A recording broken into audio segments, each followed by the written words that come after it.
लग्नानंतर होईलच प्रेम मालिकेच्या आजच्या भागामध्ये आपण पाहत आहोत की आता इथे पार्थ नंदिनीला म्हणत असतो, गेली कित्येक दिवस माझ्या मनामध्ये ती 16 डिसेंबरची रात्रच होती. नेहमी असं वाटायचं की तो 16 डिसेंबरचा फोटो पाहिल्यानंतर काय होईल, आणि पुन्हा असं वाटायचं तो 16 डिसेंबरचा फोटो पाहिल्यावर तेच जीवानी काव्याचं नातं माझ्यासमोर येईल. काचेला लागलेली धूळ ज्या पद्धतीने पुसली गेली, त्याच पद्धतीने पुन्हा त्याच्यावर डाग उमटतील का? ती खाच धुळीतच पडली होती. ह्या सगळ्या गोष्टी मला वाटतील का? असंच आत्तापर्यंत हे सगळं काही मला वाटत होतं. त्याचं काय ना, धूळ जी आहे ती मनातल्या नात्याला लागली होती. बाहेरून काच पुसून काय उपयोग होता? पण नंदिनी, तुम्हाला एक गोष्ट सांगतो, शेवटी तो दिवस आलाच. शेवटी तो दिवस आलाच. हो नंदिनी, तोच दिवस जेव्हा जीवा घरी आला. आता जेव्हा जीवा घरी आला ना, तेव्हा तो रडत होता. फार जास्त त्रास होत होता आणि रडत असून सुद्धा इथे व्या आणि त्याचबरोबर जीवा दोघेहीजण समोरासमोर बसले होते. दोघेहीजण समोरासमोर बसलेले असताना तुम्हाला एक गोष्ट सांगू का नंदिनी? जीवा रडत होता. काव्या त्याला डोक्यावर हात ठेवून सांत्वन करत होती. आणि तेव्हा मी त्यांच्यासमोर होतो. मी त्या सगळ्या गोष्टीचा विटनेस होतो. तेव्हा मात्र मला काहीही वाटलं नाही. खरं सांगतोय नंदिनी, आईबाबांची शपथ घेऊन मी तुम्हाला ह्या सगळ्या गोष्टी सांगतो की मला तेव्हा काहीही वाटलं नाही किंवा कोणताही त्रास झाला नाही किंवा काहीही झालं नाही. मी तुम्हाला हे अगदी मनातून सांगत आहे. असं आता इकडे तो बोलत असतो.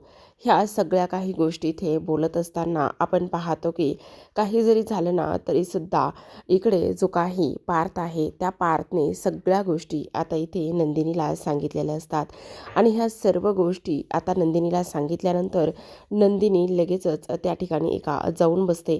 तिथे जाऊन बसल्यानंतर पार्थ तिच्या बाजूला जाऊन बसतो आणि तिच्या डोक्यावर हात ठेवतो. आता डोक्यावर हात ठेवल्यानंतर लगेचच तो म्हणत असतो, आतापर्यंत मी तुम्हाला तुमचा मित्र म्हणून सांगत होतो, मित्र म्हणून तुम्हाला सर्व गोष्टी बोलत होतो, पण आता मित्र म्हणून नाही तर इथे जीवाचा दादा म्हणून तुम्हाला काही गोष्टी विचारतो, काही गोष्टी सांगतो.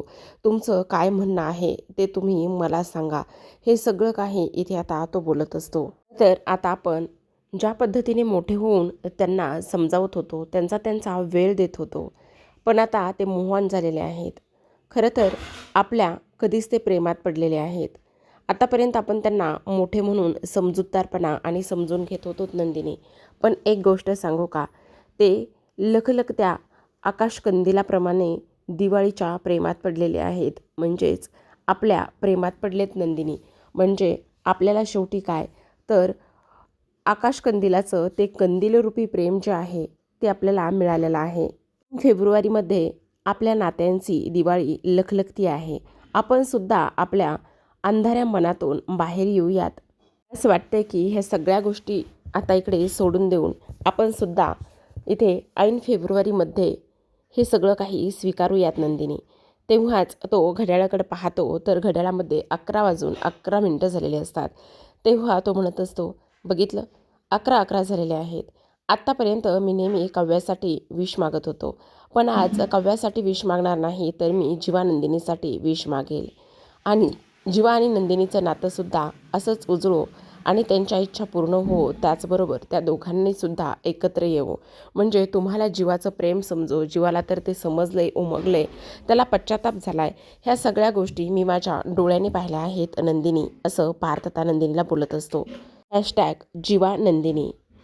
नंदिनीला एकत्र आणि जीवाला एकत्र येऊ देत, असं इकडे तो विष मागत असतो. आता तो तसं म्हणून तिथून निघून गेलेला असतो. नंदिनी बराच वेळ त्याच ठिकाणी विचारामध्ये हरवलेली असते. तर आता दुसऱ्या दिवशीची सुंदर अशी सकाळ झालेली असते. काव्या छान अशी फ्रेश गुड मॉर्निंग उठलेली असते आणि जेव्हा उठते तेव्हा तिला असं वाटत असतं की नाही नाही, आता बहुतेक ना बराच लेट झालेला आहे, मला आता इथे उठलं पाहिजे, असा इकडे ती विचार करते. आणि ह्या सगळ्या गोष्टीचा विचार केल्यानंतर समोर त्याच बेडवर बोका असतो. आता समोर बोक्याला पाहिल्यानंतर काव्याची जी काही मॉर्निंग आहे ती अगदी फ्रेश अशी झालेली असते. जेव्हा बोका समोर असतो गॉगल घालून ठेवलेला, तेव्हा ती त्याला म्हणत असते, काय रे बोकुडी, फ्रेश अशी मॉर्निंग झाली, तुला आज सकाळी सकाळी गुड मॉर्निंग असा किस हवा आहे का? मग मला सांग बोकुडी, तुला मी किस नाही देणार तर अजून कोणाला देणार बरं? थांब, तुला ना माझ्या बोकडीला छान असा मॉर्निंग किस देते.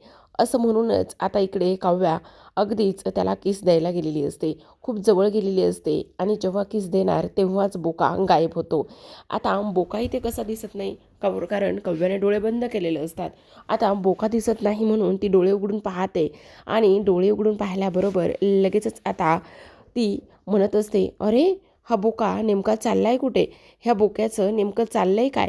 असा विचार तिच्या मनात येतो आणि तेव्हा ती म्हणत असते, ए बोकुड्या, तू ना खूपच जास्त आगाऊ आणि लबाड झाला आहेस. थांब, आत्ता तू खाली गेला आहेस ना, तुला मॉर्निंग किस हवाय ना, थांब बघ मी आता कसा तुला मॉर्निंग किस देते. असं म्हणून काव्या बेडवरून खाली जमिनीवर उतरते आणि रांगत रांगतच त्या बोक्याच्या मागे मागे जात असते. बोका थोडं थोडं पुढे जातो. जेव्हा जेव्हा काव्या पकडेल तेव्हा तेव्हा बोका 2-2 पावलं मागे जात असतो आणि काव्या त्याला पूर्ण पकडण्याचा प्रयत्न करते. ते शेवटी काय तर बोक्याने अक्षरशः खोलीच्या बाहेर आता एंट्री केलेली असते आणि काव्यासुद्धा अगदी त्या बोक्यासारखीच लहान मुलागतच त्याच्या मागे मागे पळत असते, त्याच्या मागे मागे धावत असते. ह्या सगळ्या काही गोष्टी ते होत असताना आपण पाहतो की इकडे जो काही बोका आहे तो आता खोलीच्या बाहेर आलेला असतो. काव्या त्याच्या मागे मागे येत असते आणि बोका मात्र पुढे पुढे जात असतो. आता शेवटी इथे एका पॉईंटला बोकाट जाऊन थांबतो. काव्या तर आजूबाजूला लक्षच नसतं, पण पार्थ समोर असतो. जेव्हा काव्या पारच्या जवळ जाते आणि लगेचच दोघांचं एकमेकांना जोरातच डोकं लागतं. आता जोरातच डोकं लागल्यानंतर काव्या उठून उभी राहते, पार्थसुद्धा उठून उभा राहतो आणि तेव्हा काव्या पार्थकडे पाहून म्हणत असते, काय चाललंय देशमुख तुमचं सकाळी सकाळी हे हे करण्याची तुमची हिंमत कशी झाली? त्यावर लगेच आता इकडे पार्थ म्हणत असतो, लागलं ना मला, आणि असा अगदीच फिसकरलेल्या मांजरीसारखाच बोक्यासारखाच तो तिच्याकडे पाहत असतो. तेव्हा काव्या म्हणत असते, सॉरी सॉरी, पण तुम्ही हे सगळं काय केलंय देशमुख? त्यावर लगेच आता इकडे पार्थ म्हणत असतो, काय केलंय म्हणजे? तुम्ही करता ते सगळं चांगलं, आठवा ना आठवा, त्या दिवशी मकर संक्रांती दिवशी तुम्ही माझ्यासोबत काय केलं होतं? त्यावर लगेच काव्याला ते सगळं आठवतं आणि ती म्हणत असते, पण तुम्ही तर कोण म्हणतो तुम्हाला टॉप 20 पैकी एक आर्किटेक्ट बोका आहात म्हणून? तुम्ही काय चाललंय काय तुमचं? तुम्ही अशा पद्धतीने कसं काय करू शकता हो? त्यावर लगेच आता पार्थ म्हणतो, जर तुम्ही करता तर मी करणार नाही, मला जमणार नाही असं कुठे लिहिलंय का? त्यावर काव्या म्हणत असते, हो का? आणा तो इकडे बोका, आणा इकडे माझ्याकडे, माझा बोका आहे.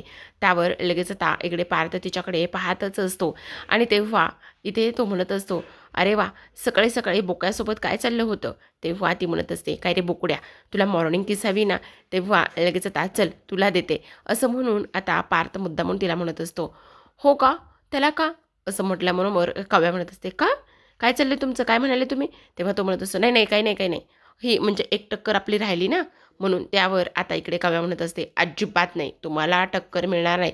तुम्हाला 100 शंग जरी ऑलरेडी असले तरी आणखी त्यामध्ये 2 किंवा 1 ॲड झालं ना तरीसुद्धा तुम्हाला टक्कर मिळणार नाही आहे.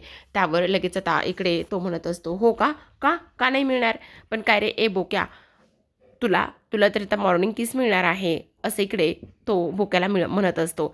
तेव्हा लगेच त्या काव्या म्हणत असते, हो का? असं म्हणताय? जा जा जा, तुम्ही जा आणि अभ्यास करा आणि ह्या तुमच्या बोक्याबरोबरच गप्पा मारा, सगळं काही करा. तसंही तुम्हाला दुसऱ्याशी बोलण्याला काय फरक पडतो? तेव्हा काही गरज नाही आहे तुम्हाला दुसऱ्या कोणाशी बोलायला. जा, तुमचा बोका घ्या आणि तुमचा तुमचा अभ्यास करा. त्यावर लगेच त्या काव्या म्हणत असते, हो हो, करतेच आहे, अभ्यासच करणार आहे, चल रे बोकुडी. त्यावर लगेच आता पार्थ म्हणत असतो, हो का, निघाल्या? असं म्हटल्यानंतर पुन्हा एकदा काव्या पार्थकडे ओळून पाहतेच आणि म्हणत असते, काय काय काय म्हणालात काय तुम्ही? तेव्हा तो म्हणत असतो, नाही नाही, मी कुठे काय म्हणालो, मी काही नाही म्हणालो, जा जा जा, तुम्ही अभ्यास करा, तुमची एक्झाम आहे ना. असं म्हणून काव्या निघून जाते. आता काव्या निघून गेल्यानंतर पार्थ मात्र गेलेल्या काव्याकडे तिथेच त्या भिंतीला रेडून उभा राहिलेला असतो आणि तिच्याकडे पाहतच असतो. तर आता दुसऱ्या बाजूला आपण वळूयात आपल्या नंदिनीकडे. नंदिनी बाल्कनीमध्ये आलेली असते, म्हणजे तिच्याच खोलीतून जो काही बाहेरचा व्ह्यू दिसतो त्या ठिकाणी पाहत असते. खरं तर ह्या ठिकाणी तिला कितीतरी दिवस जीवाला पाहण्याचीच सवय झाली होती, म्हणजे गेले कित्येक दिवस 21 दिवस जवळपास जीवा त्या ठिकाणी होता आणि आता ती खिडकी उघडते, पडदा बाजूला करते आणि त्यानंतर जीवाला पाहत असते. तेवढ्यातच आता तिथे शारदा येते आणि शारदा आल्यानंतर इकडे ती म्हणत असते, काय पाहतेस बाहेर? बाहेर रखरखत्या उन्हाशिवाय तुला काही दिसणार नाहीये.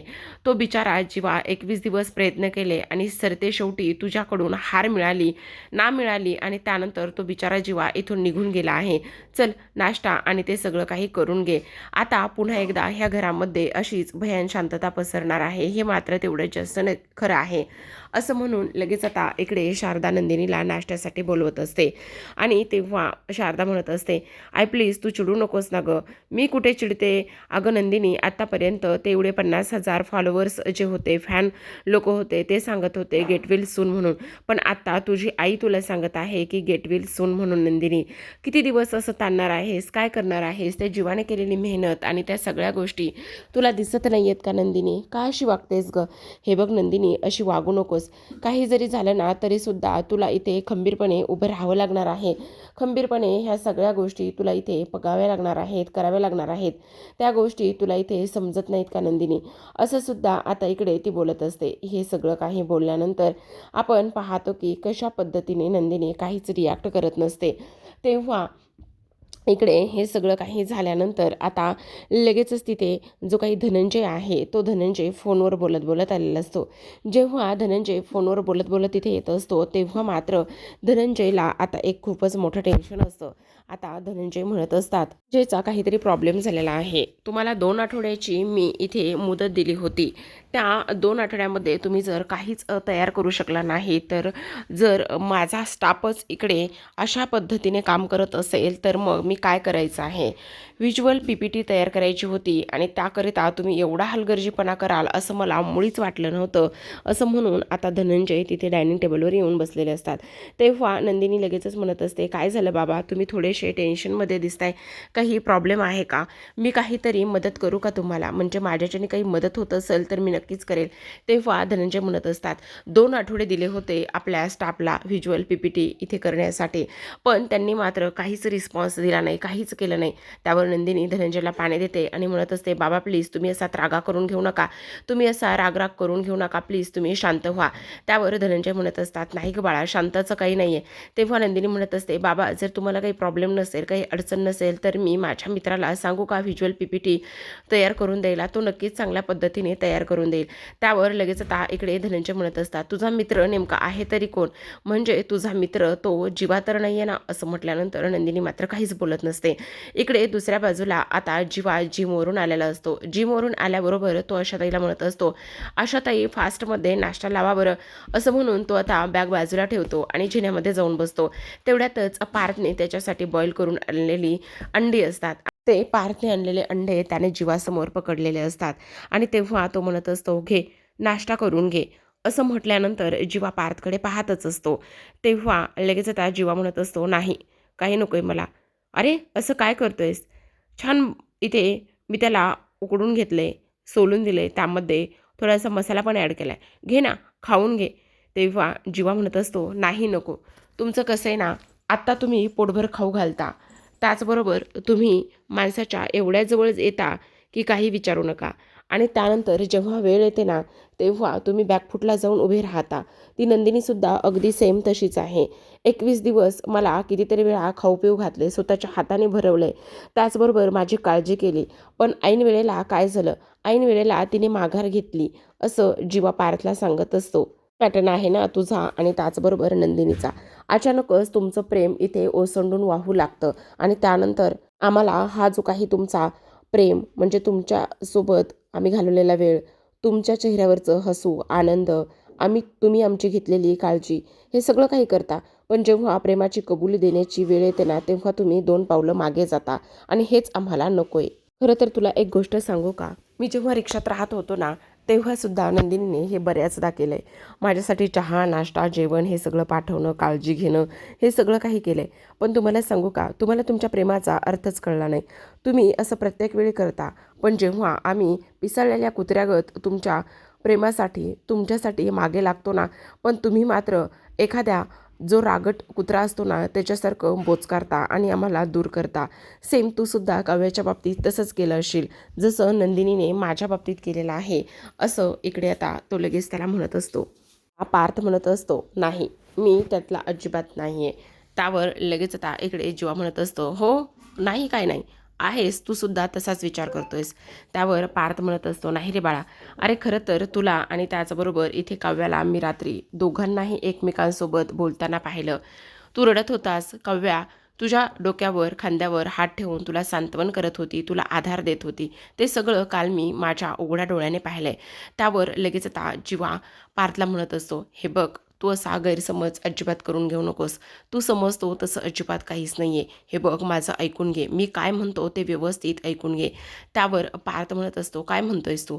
अरे मी माझ्या डोळ्यांनी उघड्या डोळ्यांनी तुम्हा दोघांना एकत्र पाहिलंय. तेव्हा जीवा म्हणत असतो, नाही दादा नाही. हे बघ प्लीज तू तसा गैरसमज करून घेऊ नकोस. आमच्या दोघांमध्ये तसं काही नाही आहे. आम्ही फार पुढे गेलेलो आहे. तेव्हा लगेच आता इकडे पुन्हा पार्थ म्हणत असतो, तर तुला सांगू का, हे मला पटलंय आता. म्हणजे काल रात्रीच नाही, काव्याशी जेव्हा मी बोललो ना त्याच वेळेस मला पटलं होतं. पण तुला एक गोष्ट सांगू का, रात्री त्या सगळ्या गोष्टीवर फायनली शिक्कामोर्तब झालेला आहे. म्हणजे तुझ्यामध्ये आणि काव्यामध्ये तसं काहीच नाही आहे. जेव्हा मला काल रात्री प्रकाश पडला ना तेव्हा आम्ही धावतच थेट नंदिनीकडे गेलो आणि तेव्हा जीवा म्हणत असतो, काय काय काय बोलली काय नंदिनी, सांग ना कशी आहे ती, बरी आहे ना, काय म्हणाली ती? त्यावर लगेच आता पार्थ म्हणत असतो, हो सेम तुझी ही अवस्था आहे ना सेम तशीच अवस्था तिकडे नंदिनीची सुद्धा सेम तशीच आहे. त्या लॉनमध्ये भूतासारख्या एकट्याच उभा राहिल्या होत्या, एकट्याच फिरत होत्या, एकट्याच बडबड करत होत्या. जेव्हा आम्ही तिथे गेलो ना तेव्हा मला समजलं की त्यांची अवस्था काय आहे. आहे ना छोटे, तुला एक गोष्ट सांगू का, आता मला तुझ्याबद्दल आणि त्याचबरोबर काव्याबद्दल काहीच वाटत नाही. जेव्हा मला हे सगळं काही समजलं ना थेट मी नंदिनीकडे गेलो आणि थेट नंदिनीकडे गेल्यानंतर तिला सगळं काही सांगितलं. काल तू आणि त्याचबरोबर काव्या दोघेही जण एकत्र बसला होतात, बोलत होतात, तेव्हा तुम्हाला कशाचीच भीती नव्हती. त्यावेळेस मला समजलं तुम्ही फक्त एक मित्र म्हणूनच आहात. त्यावर लगेच आता जीवा म्हणत असतो, हे तुला सगळं काही समजलंय, मग ह्या सगळ्या गोष्टी समजल्यावर तू काव्याला त्याचबरोबर आईबाबांना सगळ्यांना सांगितलंस का? तू एकदा सर्वांसमोर इथे काव्याची सर्वांसमोर माफी माग, सर्वांसमोर काव्याला ह्या सगळ्या गोष्टी सांग. त्यावर लगेच आता पार्थ म्हणत असतो, नाही मी आत्ता त्यांना जर सांगायला गेलो तर त्यांचं लक्ष विचलित होईल आणि त्याचबरोबर त्यांची आता एक्झाम आहे, त्यांचा फोकस हलू शकतो, त्या डिस्टर्ब होऊ शकतात. असं म्हणत असताना काव्याने हे त्याचे शब्द ऐकलेले असतात. तेव्हा काव्या दुरूनच म्हणत असते, का? तेव्हा लगेच पार्थ आता काव्याच्या समोर जाऊन उभा राहतो आणि तेव्हा काव्या म्हणत असते, का मी का डिस्टर्ब होईल आणि माझा फोकस का बरं हलेल? तेव्हा पार्थ म्हणत असतो, हो माझ्यामध्ये तेवढी ताकद आहे की मी तुमचा फोकस नक्कीच हलवू शकतो. खाणार का? तेव्हा लगेच काव्याच्या तोंडामध्ये तो अंड भरवतो. तेव्हा काव्या खाते आणि इकडे पार्थ म्हणत असतो, कारण तुमच्या एक गोष्ट लक्षात येते का? तेव्हा काव्या म्हणत असते, काय? खरं तर तुम्ही जर एक अंड खाल्लं ना तर मी तुम्हाला परीक्षेला सोडवायला येईल. त्यावर काव्या चष्मा काढते आणि म्हणत असते, एक एक एक एक मिनिट, तुम्ही काय म्हणालात आत्ता? त्यावर लगेच पार्थ म्हणत असतो, हो तुम्ही जर एक अंड खाल्लं ना तर मी खरंच तुम्हाला परीक्षेला सोडवायला येईल. असं म्हटल्याबरोबर काव्या अंड खाते आणि त्यानंतर पार्थची कॉलर पकडते आणि लगेच त्याच्या डोक्यावरती जोरातच डोकं आपटत असते आणि तेव्हा म्हणत असते, आता ठीक आहे, आता मात्र इथे तुम्हाला जास्तीचे शिंगे येणार नाही आहेत. नाहीतर जास्तीचे शिंग आले ना तर तुम्ही कसंही वागता आणि कसंही बोलता. ह्या दोघांना असं इथे रोमॅन्टिक त्याचबरोबर कॉमेडी करत असताना जीवा दुरूनच पाहत असतो. आपण काय करूयात ना, उद्याच निघूयात. काय? उद्या? खरं सांगताय देशमुख तुम्ही? हो म्हणजे अहो ये देशमुख, पण माझी एक्झाम उद्या नाही आहे, परवा आहे. मग? हो म्हणून तर सांगतोय ना, मग आपण उद्याच निघूयात. आपण जर उद्याच गेलो ना तर म्हणजे दरड एखादी कोसळली रस्त्यामध्ये, रस्ता बंद असला किंवा गाडीची टायरची हवा वगैरे गेली तर मग आपण आदल्या दिवशीच निघालेलं वफर केलेलं काय फरक पडतोय?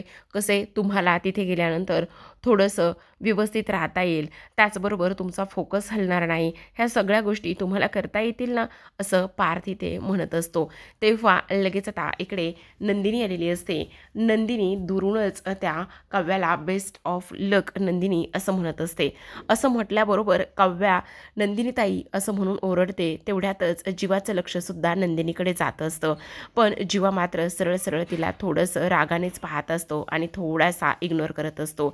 तर आजच्या भागामध्ये एवढंच. उद्याचा भाग फारच इंटरेस्टिंग असणार आहे, कारण उद्याच्या भागामध्ये नंदिनी आता इथे आली, जाती की राहती हे तिलाच माहिती, पण ती जीवाकडे पाहत असते आणि जीवाकडे पाहत असताना इकडे लगेचच आता काव्या म्हणत असते, नंदिनीताई खरं तर मला बेस्ट ऑफ लक देण्यासाठी आली, मला बेस्ट ऑफ लक बोलण्यासाठी आलेली आहे, पण तिचं लक्ष मात्र माझ्याकडे कमी आणि जीवाकडेच जास्त आहे. काय बरोबर ना नंदिनी? नंदिनीताई असं म्हटल्यानंतर नंदिनी थोडीशी लाजते आणि जीवावरचं लक्ष इकडे लगेचच काव्याकडे आणत असते. आता पार्थ म्हणत असतो, बरं चालू द्या तुम्हा दोघी बहिणींचं, मी येतो. तेव्हा जीवासुद्धा तिथून निघून जातो. तर आता नंदिनी आणि काव्या बोलत असतात. काव्या नंदिनीला म्हणते, तुला एक गोष्ट सांगू का नंदिनीताई, जीवा फार डिस्टर्ब झालेला आहे. तो फार आतून तुटलाय ग. त्याला आता तुझ्या आधाराची फार गरज आहे. म्हणजे तो रडत आहे, तुला खूप मिस करत आहे. तू जे काही त्याच्याबरोबर वागलीस ना, त्यामुळे त्याला वाईट वाटत आहे. त्यावर लगेच नंदिनी म्हणत असते, अगं असू देत, आता मी आले ना, जीवाला सांभाळण्याची, त्यांचं सांत्वन करण्याची जबाबदारी माझी आहे. नंदिनी रडत असते. तेव्हा काव्या तिला म्हणत असते, अगं आपण देशमुखांच्या सुना आहोत. मग देशमुखांच्या सुनाने देशमुखांच्या बोक्याला त्यांच्या स्टाईलमध्ये मनवण्यासाठी आपण थोडी ना कमी आणि थोडी ना मागे राहणार आहोत?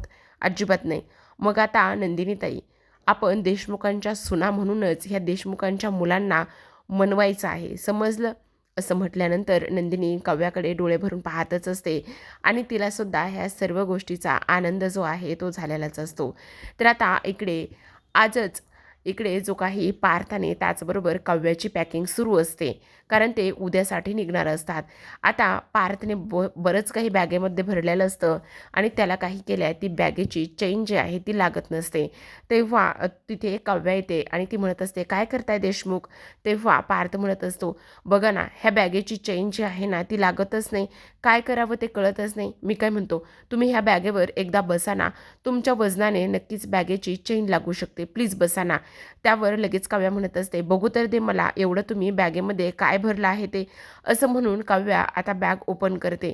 आता काव्या बॅग ओपन करते तेव्हा मात्र काव्याला धक्काच बसतो आणि ती अक्षरशः तोंडाला हातच लावून तिने घेतलेला असतो. पण आता त्यांनी दाखवलं नाही बरं का, की पार्थने बॅगेमध्ये काय भरलं आहे ते.